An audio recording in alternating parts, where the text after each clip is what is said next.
Сая цагдаагийн байгууллагын төлөөллийн хэлсэн үгэн дээр нэг зүйл гарч ийн л да. За эх жилүүдэд бол энэ жагсаалт цуглаан олширно нөхцөл байдал хүндрэх хандлагатай байна гэсэн зүйл хэллээ.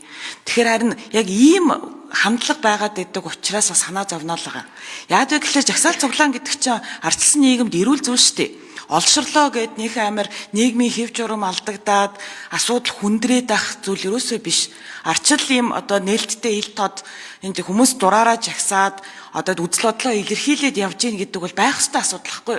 Гэтэл нөгөө олширх гээд байна, эн чинь хүндрэх гээд байна гэдэг хандлагаар одоо манай цагдаагийн байгууллага бас хандж байгаа нь өөрөө асуудал байна л гэж хэлэх гээд байгаа юм. Тэгэхээр цаашид бид нар энэ хандлагаа уулан засмаар байгаа байхгүй. Тэгэхээр чи яг энэ хандлагаас болоод одоо цагдаагийн байгууллагт төсөл төхөөсөө баг одоо нөө мэддэгдэл өгөхөөсөө айж болцсохгүй нэ шүү дээ. Цагдаагийн байгууллагт би мэддэгдэл өгж гинэ гэд. Тэгэхээр ийм айдсыг бид нар бий болгож